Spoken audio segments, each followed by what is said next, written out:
Wrestling fans around the world, around the world. Good day, Ryan. I am D'Lo Brown. It is Wednesday night. It is Wrestling Insider Special Edition coming up now. Wrestling fans, we warned you this day would come. Unfortunately, we're running out of original episodes of Wrestling Insider's Party with Marty each and every Thursday night at 10 p.m., but we're starting up that Indiegogo. You can help the cause. You can help Marty's show continue each and every week. Nobody does it like Marty. We had an incredible time with him at our 20th anniversary bash, November 13th at Memorial Hall here in Melrose. We want to have the good times keep on rolling, but we can't do it without you. Look for the Indiegogo link in the comment section below or across our website and social media platforms. We have some great perks, great rewards where you can even meet Marty himself. There's nothing like it. Since July of 2020, every week we've brought you the show. We need your help to keep on going. We tell you, without wrestling fans, there is no professional wrestling, and there's no better time to help the cause now. Let's keep Marty rocking each and every Thursday night.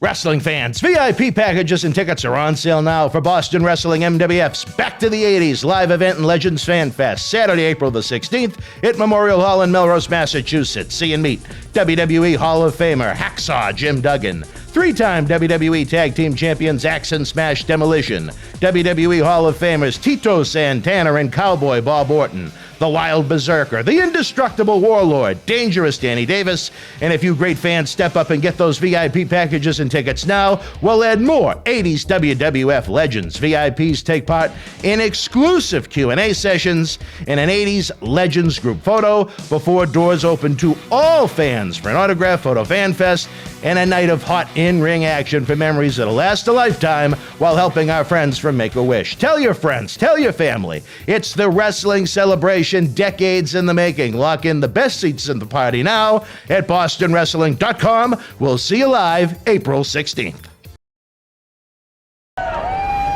This is Mick Foley. This is Harley Race. This is Shelton Benjamin. This is Mr. Wonderful Paul Orndorff. This is the Monster Abyss. And this is Daniel Bryan. This is JBL, and you're watching the MWF. Be there live.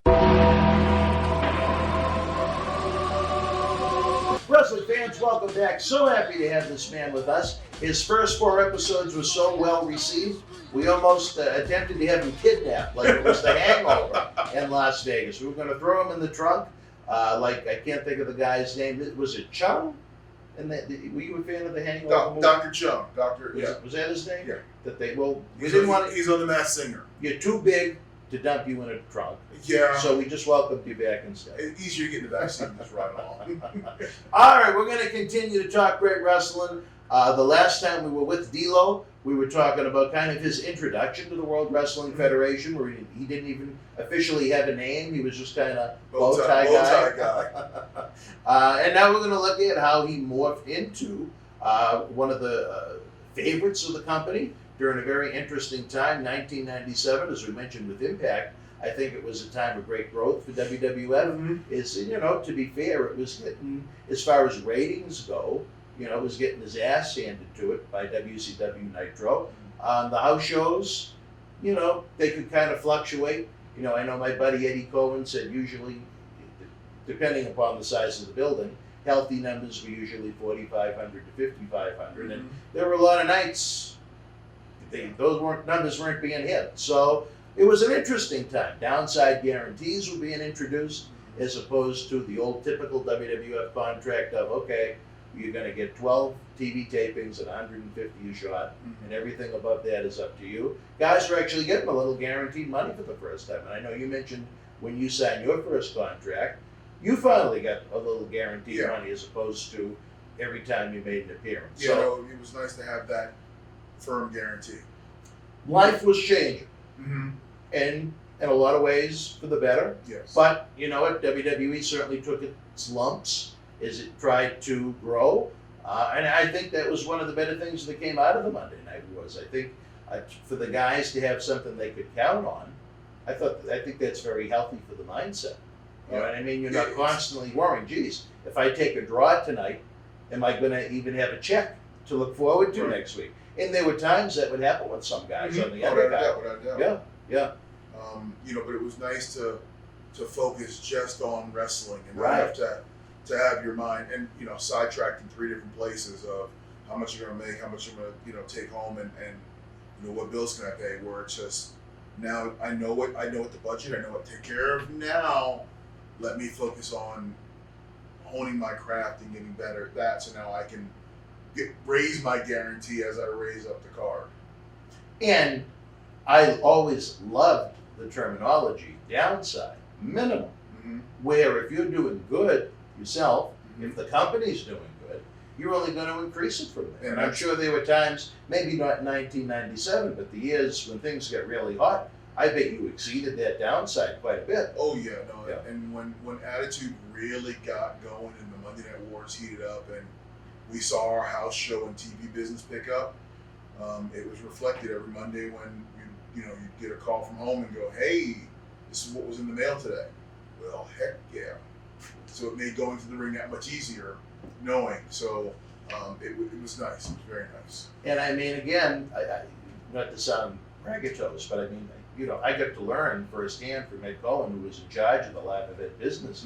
In the year 2000 itself, the average attendance, not for pay-per-view, not for Raw and SmackDown, the average attendance across the board for live events was over 10,000 people. Yeah.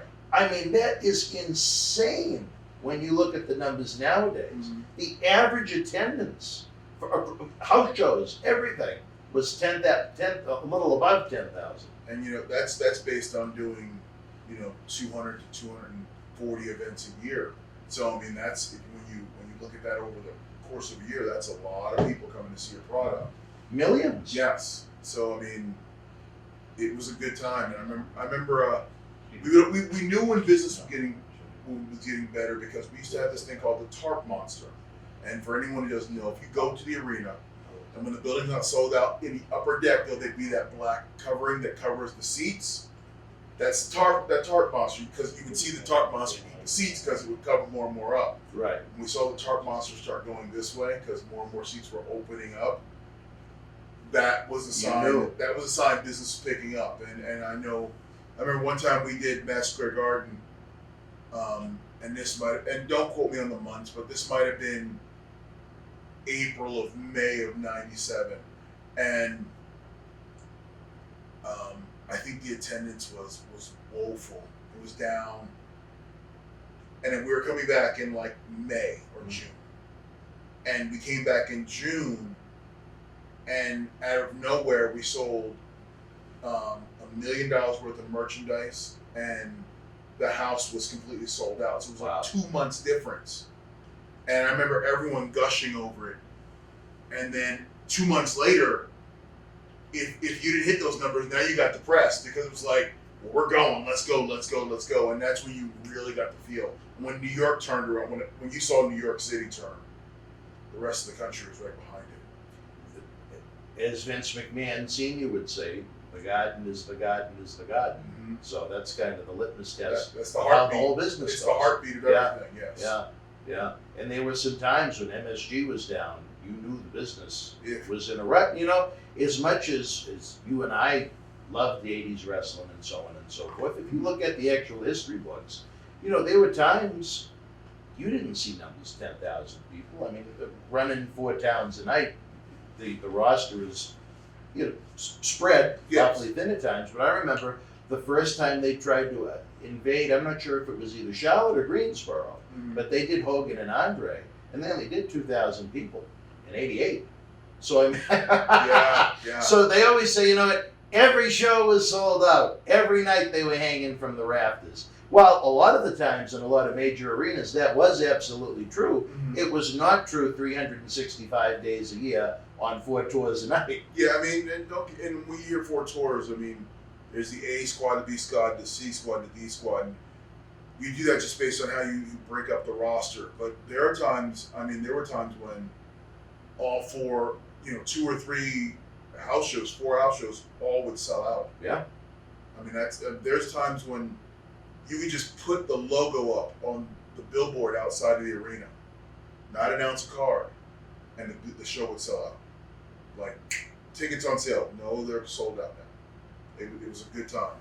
And it's interesting because sometimes, again, if you go through the proverbial history books, you look at some of the lineups and you're like, that show sold 12,000 tickets. And then you look at, I remember another one that sticks out because I like to do, every day, I'm sure you're familiar with on Twitter and social media accounts, we do an old retro history video of results from an older WWF event from the 80s or 90s. And then I'll never forget one I came across from 87 when wrestling was white hot for WWF.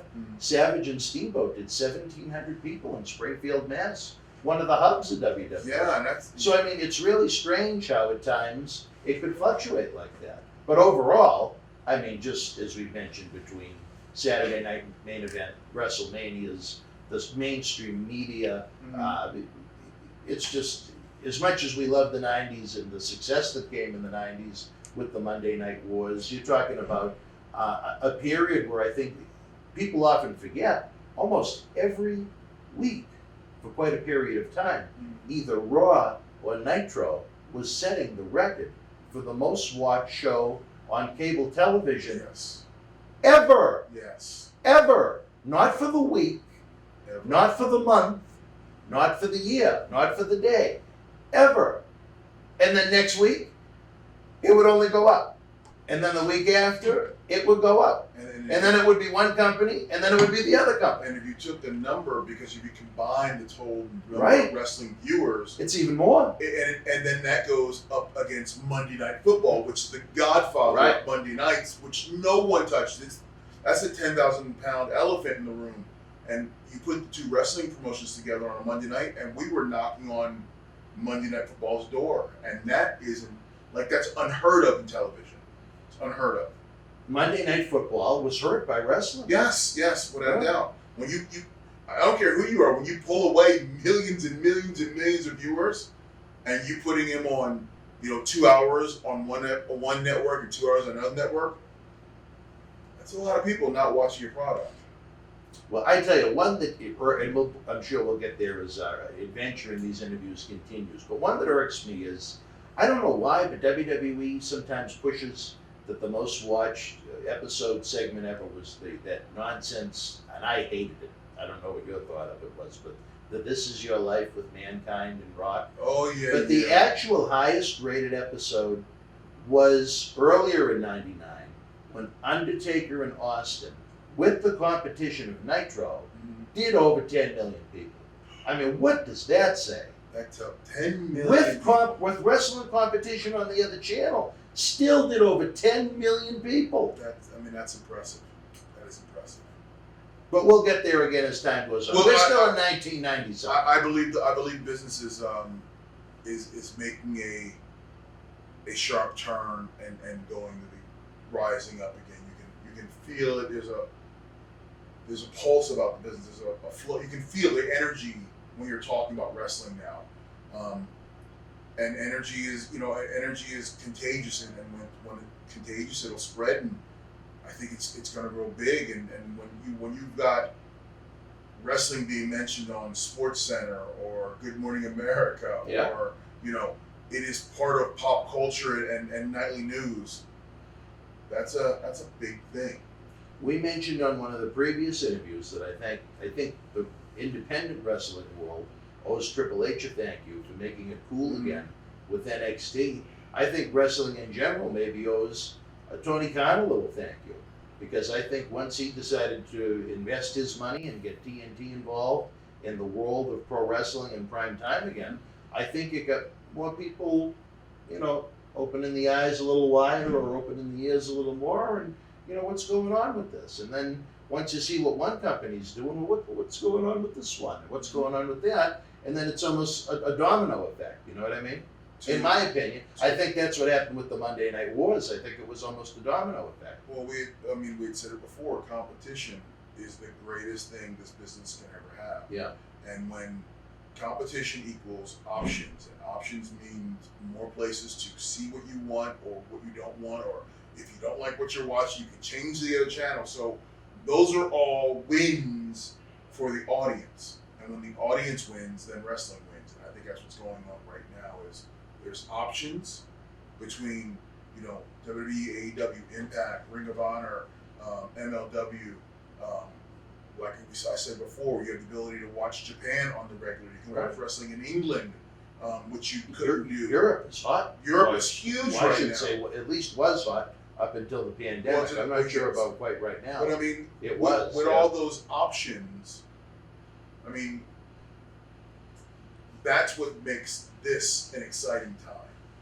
I mean, I couldn't imagine being a 20-year-old fan right now and, hey, I'm going to stay up till 3 in the morning because I'm going to watch New Japan tonight.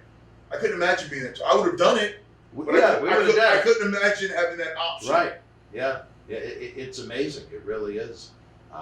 With all the different options, all the different things that fans can like, maybe the things they don't like, but it could open their horizons towards something totally brand new, and just, again, keep this wonderful industry that we have growing, because it had some lean years, and now I think it's finally starting to turn the corner again, with so much variety, with so much interaction, with a lot of cross-promotional stuff going on, as opposed to the typical Raw and SmackDown where they just clash with each other right after they do a draft, where there's no real attachment to either brand for any talent, which drives me nuts. But again, that's a different story for a different time. I think I'm getting the cue from the back. We take a brief timeout. We'll be back with more Wrestling Insiders after this brief timeout. Wrestling fans, we warned you this day would come. Unfortunately, we're running out of original episodes of Wrestling Insiders Party with Marty each and every Thursday night at 10 p.m., but we're starting up that Indiegogo. You can help the cause. You can help Marty's show continue each and every week. Nobody does it like Marty. We had an incredible time with him at our 20th anniversary bash, November 13th at Memorial Hall here in Melrose. We want to have the good times keep on rolling, but we can't do it without you. Look for the Indiegogo link in the comment section below or across our website and social media platforms. We have some great perks, great rewards where you can even meet Marty himself. There's nothing like it. Since July of 2020, every week we've brought you the show. We need your help to keep on going. We tell you, without wrestling fans, there is no professional wrestling, and there's no better time to help the cause now. Let's keep Marty rocking each and every Thursday night.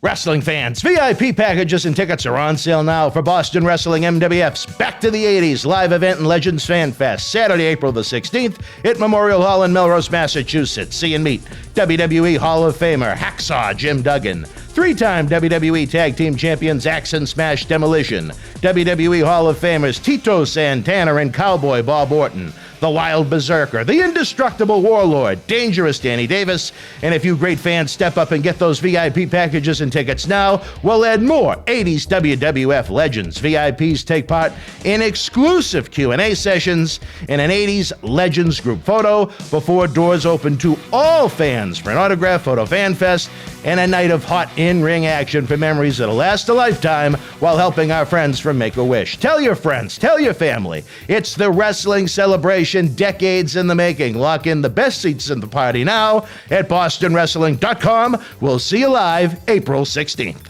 Wrestling fans around the corner, around the world, I'm Dan Marotti. And I'm Mr. USA WWE Hall of Famer Tony Atlas. The road to WrestleMania has begun. Wrestling fans are looking to add to their man caves. You got to see what we have in the eBay store. Check it out. Support Wrestling Insiders in-studio shoot interviews on eBay with this brand new personally autographed WWE Royal Rumble 2021 11x14 poster signed by WWE Universal Champion Roman Reigns, his advocate Paul Heyman, and Kevin Owens. Reigns and Owens battled for the Universal title in a last standing match January 31st in the Thunderdome in Tampa. This limited edition collector's poster is number 31 of only 50 produced. Comes with WWE authentication hologram on the poster itself. Also comes with an on-air shout-out from WWE Hall of Famer Mr. USA Tony Atlas and a bonus autographed 8x10 photo. Get this rare, awesome collectible for your man cave and help keep wrestling legends working now.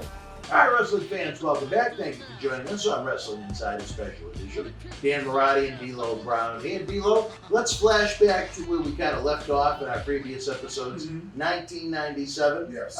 What was going on with you when you were Mr. Bowtie? Were they pretty much keeping you exclusively on Shotgun Saturday Night? Were they bringing you to other TV tapings? No, Were you doing the house show loops? I was doing Raw, and I was doing the TVs because I was always part of the entourage, and wherever the nation was, I was. And then they slowly integrated me to the being on the road and doing the house shows.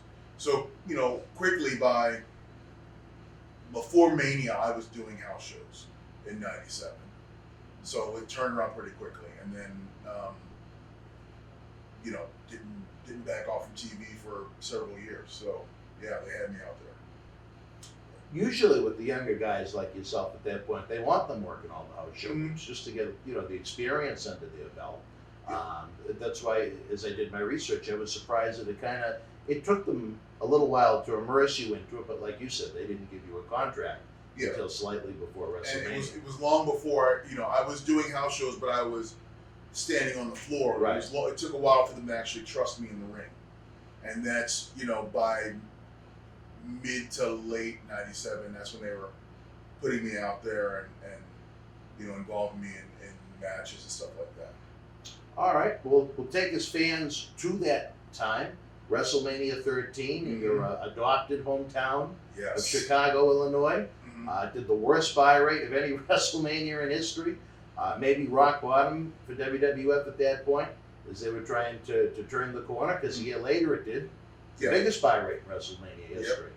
Just to show how quickly things can change in the world of pro wrestling. But the show itself, not exactly the most memorable, but for you, you were involved in that big Chicago street fight. The returning Hawk and Animal, the Legion of Doom, and Ahmed Johnson taking on Farouk, Crush, Savio Vega, and that crazy Chicago street fight. Your memories of your first WrestleMania in Chi-Town? First of all, just being at WrestleMania was a dream come true. It's what you always look for and strive for. So then to be in my adopted hometown, Chicago, and then to be in a Chicago street fight and to have the Road Warriors on the other side. It's just piling more and more ice cream on top of your sundae. It just keeps getting better and better and better. And then I knew I was going to take the Doomsday device, and I was so giddy. I don't think if you get a picture of my face, I'm almost smiling as I'm about to take it, because I'm like, this is going to be so cool. So I was so happy to be there. It was great to get that exposure on that level and to see, what that big show feeling was like. Right. And it made you want more. It made me not want to just be a second on the floor. It made me want to have my own WrestleMania moment in the ring wrestling. So now it gave me something to strive towards and to work for. And that was what I thought one of the better matches of the show. I enjoyed the street fight. Well, you can't go wrong with a street fight. Right. Especially in a city like Chicago. Yeah, which I love my city, but it's one of the roughest in the world. But it's a hard-working blue-collar city, and if you give them good work, good wrestling, they'll love you for it. They're not going to like the soft stuff. No, they want hard-hitting action. No, oh boy, no. Where they pretty much returned not too long after you made your debut. What were your initial impressions of the Legion of Doom? Hawk and Animal, Joe and Mike. Both good guys. I miss them both dearly. But Mike was the funny one of the team, the clown of the team. When you're around him, he would just mess with you all the time. And Joe was the focused money guy, but Joe was the organizer. So they were yin and yang together. But both of them would just sit down and randomly talk to you. And I remember one time seeing Cater and going, man, I am sitting here with the Road Warriors having lunch. Who would have thought? I mean, if I could talk to 11-year-old me, he would go, shut your mouth. So it's pretty. They were both guys that were really good, really cool, really focused on business and really focused on their brand as the Road Warriors. It was so sad. Joe was going to be part of our Back to the '80s reunion, and he was really interested in testing the waters with doing a talk show like this, which I thought could have been a lot of fun given his experiences and his legendary career within the industry. Mike was, as the Sheik would say, the medicine man of the two, but Joe He was, like you said, straight-laced. He was focused on the business. He was the business end of it. And I think we really could have had a great talk show together if we were able to start to put it together. We miss him. He was an upfront guy, an honest guy, a blunt guy. Do you think Ahmed Johnson appreciated the opportunity as much as you did? I think I appreciated it more, probably. Just saying. Now, you know what? And when I was doing my research, I came across this, and I had never heard of it. But did you and Ahmed ever get into a skirmish in the locker room? Yes, we did. You did? Yes, we did. And who came out on the better end? I'm not going to brag, but I know who he was, and it wasn't Ahmed. Really? I'm not Now, gonna brag. can you say what led to it? Just an altercation and a misunderstanding in the locker room between Ahmed and Rocky, and it spilled over to me, and then it got handled. Like we said in the previous episode, what a waste. You think there's someone just visually looking at him.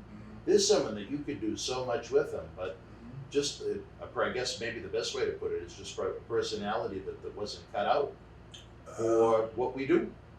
You know, and this business is not for everybody, and sometimes people think it is until they get into it, and then they find out the hard way it's not.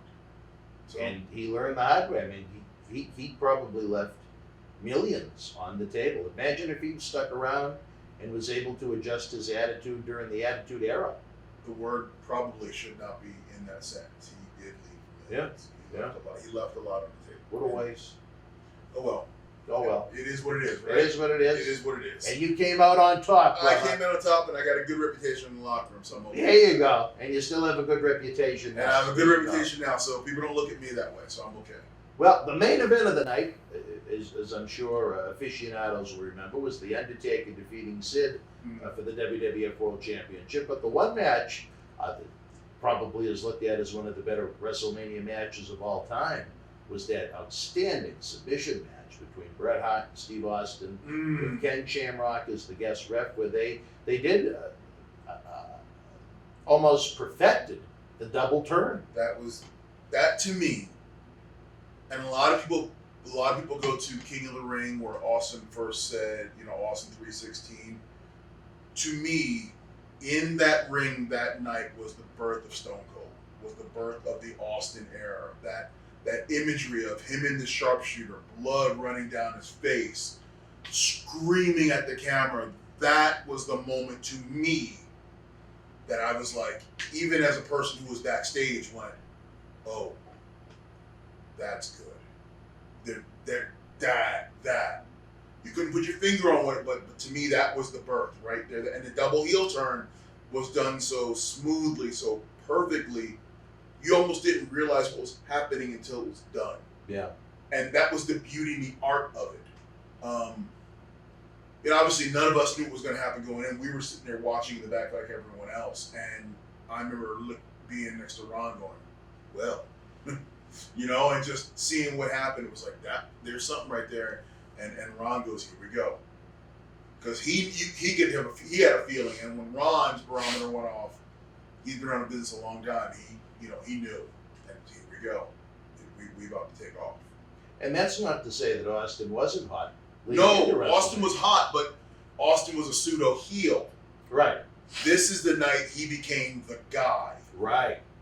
And when he became the guy, it was cool to jump on him and be part of him and to ride his bus. And that night he became the dude. And when you have the dude, you can take over the business world like we did. And those T-shirts became cotton gold. Golly. Cotton gold. Millions of shirts a month. We would. Can you imagine with just the residual checks what they must have looked I like? wouldn't even want to. Far more than the wrestling. I wouldn't even want to embarrass myself by venturing a guess. I just know that I remember in the beginning, we just started getting the wrapped trucks with the faces on it, and they were like the merchandise trucks and the prop trucks. And there'd be 4 or 5 trucks outside, and that would be for the ring, and there'd be one for the merch. Within months, there were 2 merch trucks, then 3 merch trucks, and then Steve had 2 merch trucks to himself. And then there were times when there'd be like 4 or 5 trucks that were just Steve's. And he would have standalone stands. There'd be all the merch there, but there'd be a standalone, like a regular merch stand, and then over here is the Austin 316 stand. And that would be in every part of the concourse all around the building. None of that stuff went back to the towers. That stuff sold out. And I tell you, through Ed Cohen, I was able to, get the inside information on how certain numbers were calculated and so on. And at its peak, there was a time, and there were events where the per head average for merchandise for the show was over $20. Yeah, and that's in it for. So to explain, when you get it per head, you take everyone in the arena, and then you take the total amount of money you earned through merchandise. You divide them and get a per head number. A good per head number. You're talking touring rock groups like Guns N' Roses or Motley Crue might be between $12 and $15 a head, which are exceptional. Yeah. When you're pushing $20, $22 a head, that is not exceptional. That's phenomenal. I mean, that's just it's chart breaking. Like that, you had to draw more on the chart to show where it was going. So I mean, that's how passionate wrestling fans were about the growth of Attitude, about Steve Austin, and the growth of the WWE at that time, and embracing the product. And I think that started to show to me, even though maybe it wasn't translating in Monday Night Raw TV ratings, the people that were into it, they were willing to go, and they were behind it 110%. They were willing to spend big money on it, and that just slowly, it's getting the wheel turning a little bit, and then the wheel starts turning a little faster and a little faster and a little faster, and then as we'll get to, shortly as these episodes go on, boom! Boom. When boom came, it was boom! And I think if you look at the different tent poles, so to speak, of what led to those moments, that WrestleMania 13. That moment when Steve Austin became the dude, and that's probably the easiest way I can explain it. He became the dude that night. They almost teased it and foreshadowed it a hair, at least with Brett. Leading into the show, he was, involved in angles with Sid and, losing the title and whining a little bit on TV. They did that Raw when he started swearing it when they were breaking the steel cage down at Vince McMahon and just things you wouldn't expect a top babyface to do, you know what I mean? He wasn't doing it in a cool way. He was doing it in kind of a whiny type of way. You plant seeds. Right. And it was done perfectly. Yeah. It was done perfectly. That's not knocking it that they foreshadowed it, but it made for a compelling television show. And probably conversely, same thing with Steve. He was doing less, a-hole-ish things and more kind of stand-up kind of things. And, instead of flipping the fans off, he's flipping off his opponent. You know what I'm saying? So just little things where it's maybe, and then it builds an anticipation because then you start to wonder, what if Steve was on the other side? Yeah. What if it never happened, but what if? And once you start doing the what if game, now you start hoping and planning, and then when you see it, oh my goodness, this is what we wanted the whole time. Yeah. And boom. And then you had those TVs right after WrestleMania. You had the teased dissension between Owen and Davey Boy. And when it looked like they were getting ready to go at it and have a to-do of their own, who comes to the rescue? But the brother and the brother-in-law, fresh off of his submission match win at WrestleMania, Bret the Hitman Hart putting together a modern-day Hart Foundation with those three. We got the Hart Foundation together. And it eventually grew to include Jim Neidhart, as we'll mention, and Brian Pillman, who probably came back a little bit too soon from that major ankle injury that he had. But, I mean, you had Steve Austin in just what a feud between whether you call them Team Canada or the Hart Foundation. The Hart Foundation. However you want to, whatever you want to call them in Austin. I mean, man, did it ever frustrate you or any of the guys if you watched both shows, where Monday Night Raw so many weeks was far superior to Nitro, but when those numbers would come out, Nitro was still up by a point and a half. Or did it motivate you even more to say, let's keep kicking ass and going forward? That to me was the thing. It wasn't about frustrating, it was about motivation, because if you're within a point and a half and you almost caught him, but then if you go back and look, 3 months ago, we're 3 points behind. Okay, we're doing something right. All we got to do is have more people tune in and watch, and when they tune in, they're not going to turn it off. They're not going away, and they're not going back. So we just get we can't afford a down week right now because we got the momentum. If we have a down week, that's going to be the week everyone's going to tune in and go, I tuned in for this. Right. So it had to be, okay, go. We're down by a point and a half. Let's keep going. Let's keep going. And, and you had the Hart Foundation to Steve Austin. You had the birth of the gang wars, the Nation and the Bariquas and DOA and DX, So you got all these little subplots going on, and then all these characters can intermingle, which made such compelling TV, led by the big hoss of Steve Austin. Whoa, and then you get a guy like The Rock growing up. Ooh, boy. Oh. And I think you flip the other channel, and it's like every week it ended the same way. It was the same NWO run-in with the same 2 or 3 faces, and it's like, okay, it's almost like nowadays we can feel like it's a rerun. Yeah. You know what I mean? I thought WCW at its peak, I thought Nitro was very good, but it's almost like they ran out of ideas, so they just said, well, we'll just keep going with what works, and they didn't change it up all that much. And then when they did, they went way overboard by dividing up a black and white NWO and a red Wolfpack NWO and a red face Sting, and it's a shame because I think WWE, to their advantage, it's almost like, I don't know if you're a baseball fan, but it's almost like what the Red Sox tried to do by gutting the team of a lot of the top stars. They cut the payroll, they got under the luxury tax to try and reset that, so they weren't losing draft picks and things such as that. They're trying to retool with younger players and make new stars out of it. And I think that's what WWF did we're looking at 97 into 98. They gutted the Lugers, the Hogans, the Nashes, the Halls, the Savages, those guys that, if you had them under contract, that were going to eat up a lot of your television time, and that were going to hold down new, fresh, younger talent to create something new. And I think that's a big problem that WWE has nowadays, is that even with NXT, it feels like a lot of the same each week. With WWF during that period and its hotness of the late 90s, it felt like it was something new and fresh and different every week for years. Well, and that was the cool thing because, for a long time, Vince had the status quo of how he wanted to do things. And Attitude wasn't just a movement in terms of the abrasiveness or aggressiveness of the show. It was also a youth movement because that's when guys like, Val Venus and Edge and Christian and Gangrel and myself and, the Headbangers, guys like that all came in. And guys that the company was going to rely on.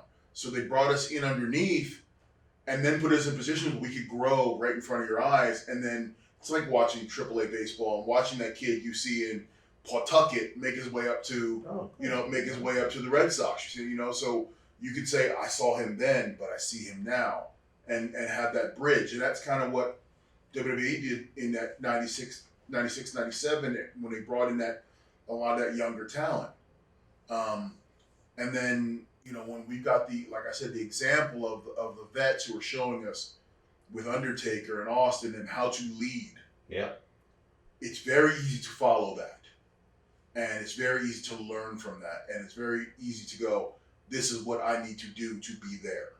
And when you had that common theme in the locker room, not just from the youth, but from the elder vets, that's when that perfect storm came together.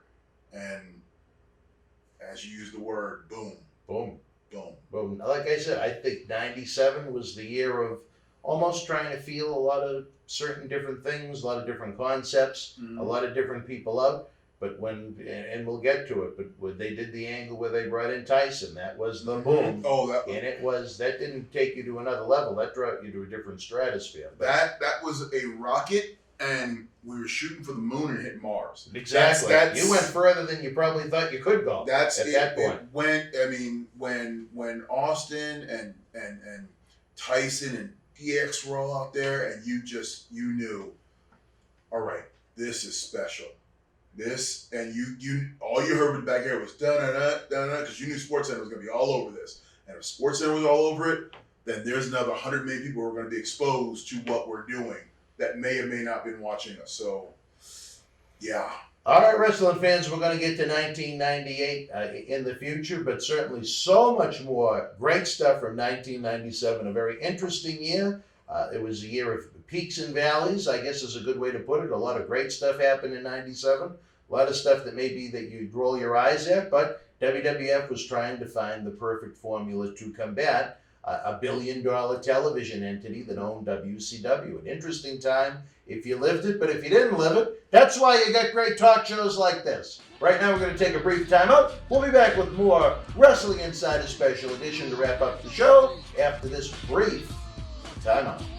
Wrestling fans, VIP packages and tickets are on sale now for Boston Wrestling MWF's Back to the 80s live event and Legends Fanfest, Saturday, April the 16th at Memorial Hall in Melrose, Massachusetts. See and meet WWE Hall of Famer Hacksaw Jim Duggan, three-time WWE Tag Team Champions Axe and Smash Demolition, WWE Hall of Famers Tito, Santana, and Cowboy Bob Orton, the Wild Berzerker, the indestructible Warlord, Dangerous Danny Davis, and if you great fans step up and get those VIP packages and tickets now, we'll add more 80s WWF legends. VIPs take part in exclusive Q&A sessions and an 80s Legends group photo before doors open to all fans for an autograph photo fan fest and a night of hot in-ring action for memories that'll last a lifetime while helping our friends from Make-A-Wish. Tell your friends, tell your family. It's the wrestling celebration, decades in the making. Lock in the best seats in the party now at bostonwrestling.com. We'll see you live April 16th.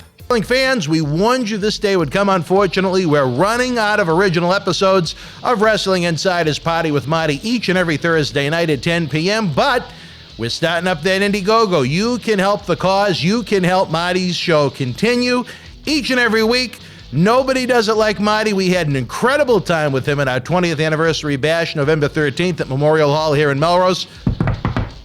We want to have the good times keep on rolling, but we can't do it without you. Look for the Indiegogo link in the comment section below or across our website and social media platforms. We have some great perks, great rewards where you can even meet Marty himself.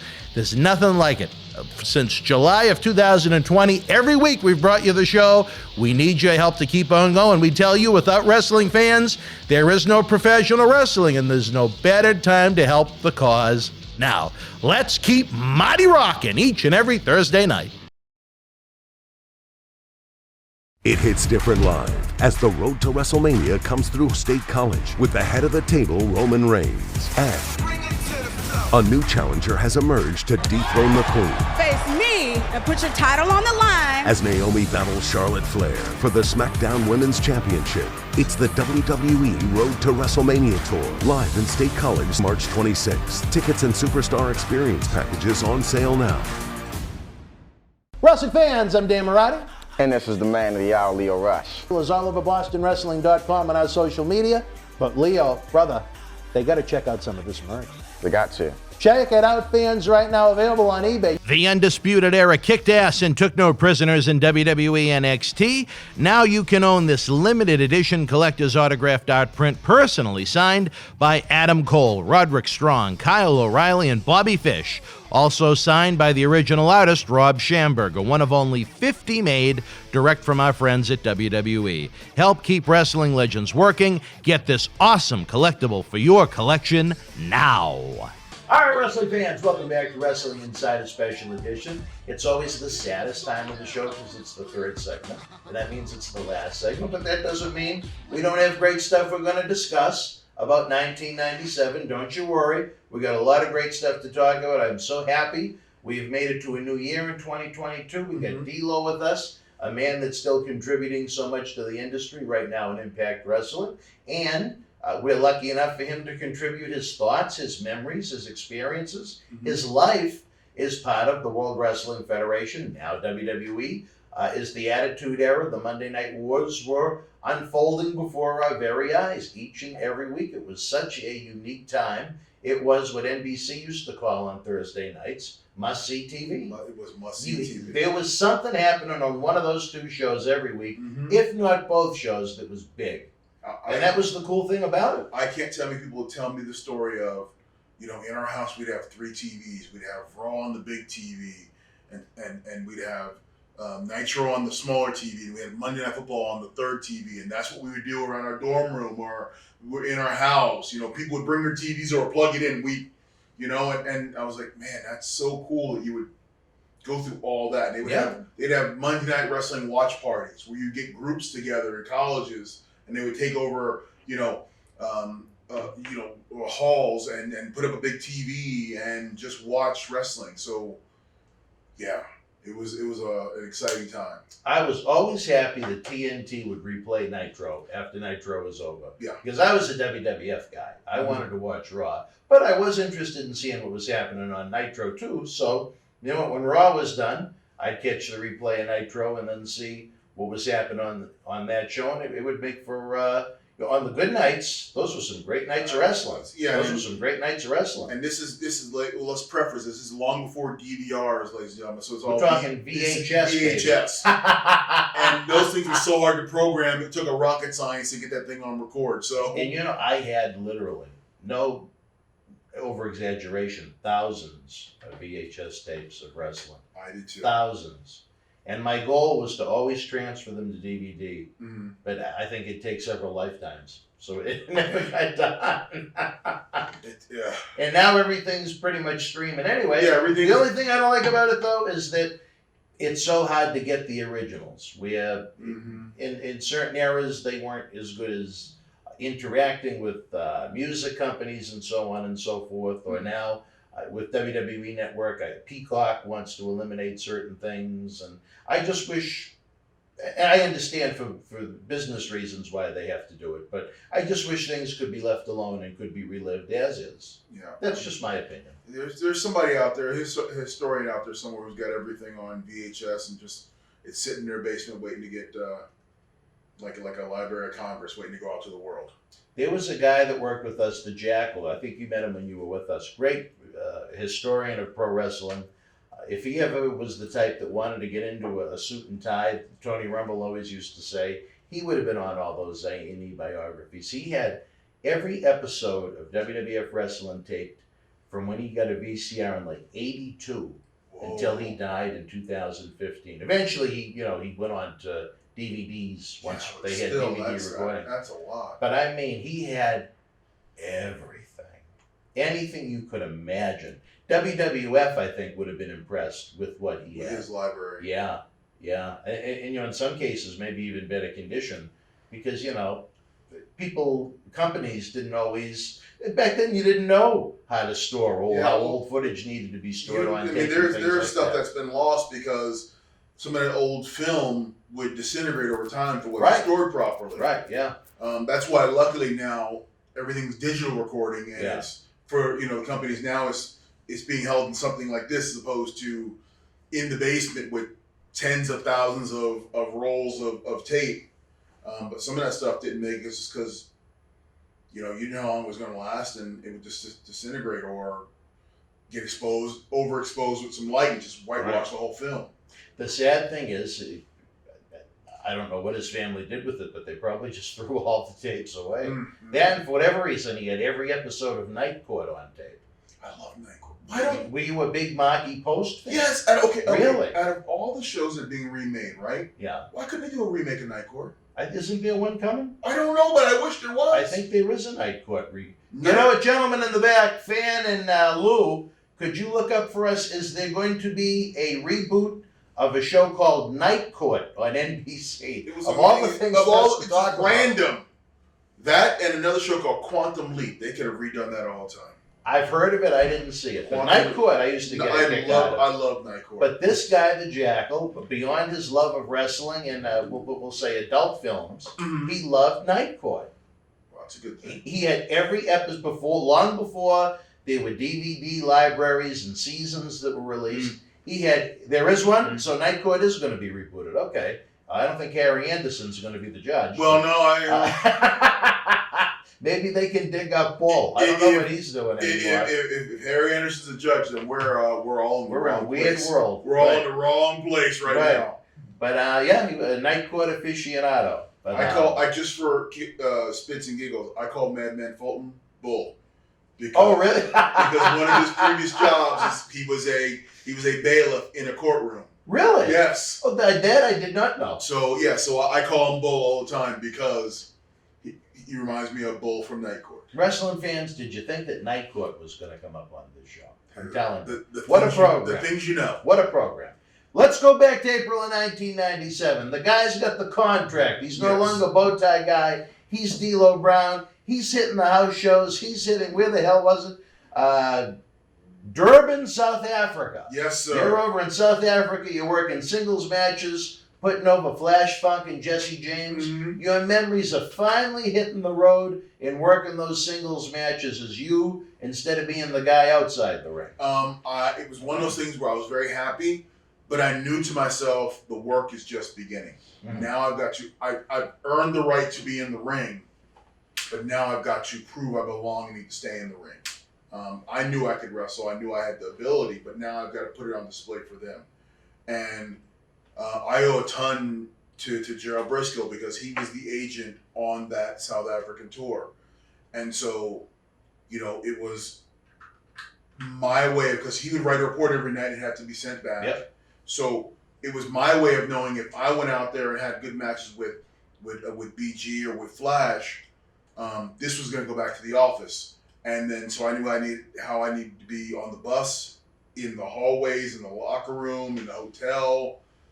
I just knew I needed to present myself in a way where I'm going to be a viable commodity for this company.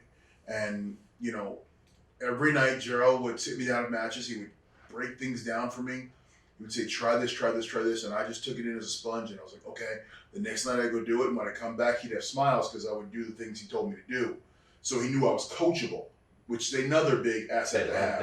Yep. They love being coachable. So he knew that when, and I don't know what his exact words were, he put in his report, but I'm sure it could be, this kid could be coachable, he listens, he's going to work hard.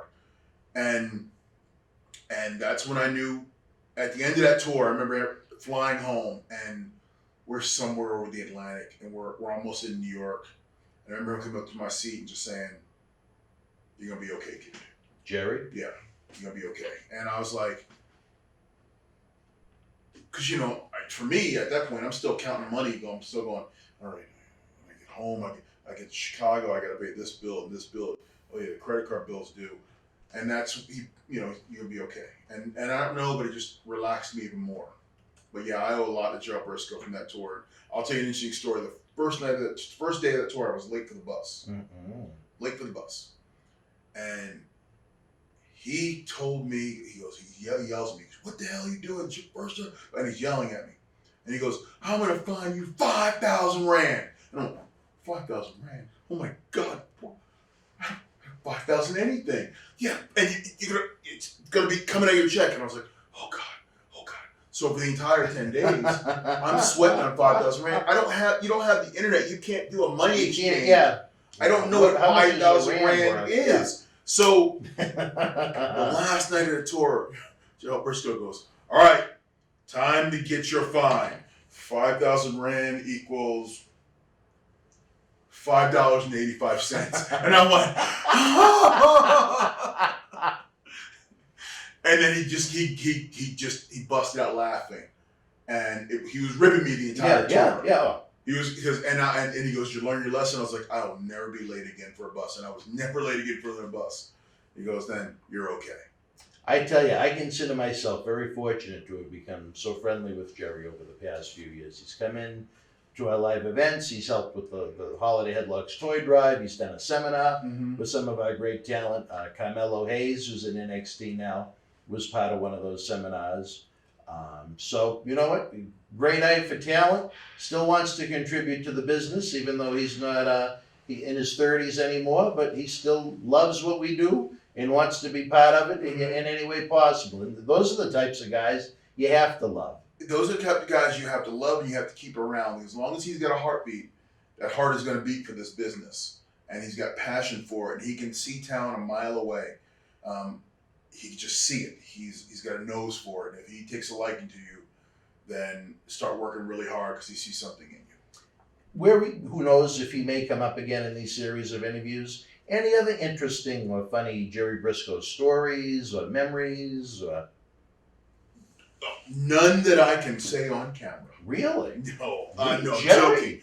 joking. Okay. Jerry, I would always remember him and Jack Lanza were the agents for the house show. So they were always, let's get these shows done. Let's give good entertainment and get in and get out. And if you took too long or in the ring or you went too quick, you were going to hear it. But if you had a good little match, as soon as you walked back, you knew that look that both of them gave you. If it was good, they gave you a little. If it was bad, you have a little talking to. So I just love Jerry. I love Jerry. I love him so much. I love Wes. So that tells you something. I have so much love for Jerry that my love for Jerry has spilled over to Wes Brisco. So, and not that Wes hasn't earned it himself. I love him too on his own. You guys were in the same faction in Impact Ace at one and point, A right? together, Yeah, I forgot about that. I still talk to him on the regular. Yeah. So, but Jerry's just a cool dude. And if you've ever been around him, and you'll know, if you've been around him once, your life changes because he brings so much to you. So he's a good dude. Oh, great guy. And I tell you, again, sometimes you talk about the circle of life. I wound up helping. I'm sure you know how popular Bruce Pritchard's podcast became. When Bruce came to town, we helped promote. That he was doing a live version of it. Okay. And they needed someone to be the host of it, to introduce them, to go around and field the questions from the fans. And in Boston and then in Phoenix during one of the Royal Rumble weekends, that turned into me. So I became very friendly with Bruce and his co-host Conrad Thompson. Yes. And I don't remember exactly what led to it, but during the WrestleMania weekend in New York, which would have been 35, I had reached out to Jerry to see if he wanted to join us for what's called the WrestleCon convention. And he said, yeah, I figured that's a unique guest that isn't around a heck of a lot. And he wound up doing it. And I remember we had to go to the WWE WrestleMania hotel and pick him up, which was it wasn't easy to get into. You have to get almost security clearance to get in and out. It's sometimes hard for talent to get in the wrestling hotel, yes. But I felt a little cool being able to go into the hotel and pick him up. And I remember on the way there, and he said, Dan, I want you to know the only reason I'm doing this is because Bruce Pritchard speaks so highly of you. So if I didn't go out of my way to try and do something where I wasn't benefiting all that much from promoting Bruce's show, I just wanted to be a good egg. I thought I was putting goodwill into the world of what we do in wrestling. And as a result of that, I made another new great friend in Jerry Brisco. So that, I think sometimes, especially the youngins in wrestling, sometimes you need to look beyond the payday and look at sometimes instead of pennies, should think long-term about dollars and what can lead to dollars. You know what I mean? I would rather invest pennies in the ground today so I can grow a Dollar Tree tomorrow. I like that. And that's how you have to look at it. You invest in today for tomorrow. Be kind and courteous to everyone because you never know what that little interaction, as you found out, can do for you. Imagine if I said to Bruce, "Oh, Bruce, look at this crowd. Look at all the merchandise you sold. You think maybe you give me $250 for hosting for it?" Right. And I don't know if Bruce would have the same thoughts for me that he did or not. I just invest in yourself. Yeah. And I agree with that 100%. If you've seen the other stories, biggest thing I have is I've always invested in myself. I tell talent I always do that. Invest in yourself because you never know. That $100 you invest in yourself now can turn into $100,000 tomorrow. Amen. Wise words, folks. All right, running out of time now. If you are watching the premiere chat is open. Share your thoughts on tonight's show. The super chat is open to help us keep the lights on. Give us a thumbs up. Subscribe to the YouTube channel. It's absolutely free. It gets those YouTube algorithms rocking to fans that don't know we exist. I don't mean that fan, but fans that don't know we exist, so we can grow more and more of those lapsed fans from the 80s and 90s that maybe aren't watching wrestling right now, but would love great wrestling talk like this. For D'Lo Brown, I'm Dan Marotti. The Dan and D'Lo Wrestling Insider Special Edition Tour de Force will continue soon. Until we speak again, you and yours be well. Good night from Las Vegas. Hi, this is Phil DeCesare. Thank you for enjoying tonight's Wrestling Insiders. Get early full-screen ad-free access to all our Weeknight Wrestling Insider episodes while helping keep wrestling legends working by joining the Boston Wrestling Patreon family at patreon.com/Boston Wrestling. You can directly help us bring you more great historical wrestling content 7 days a week to enjoy for years to come.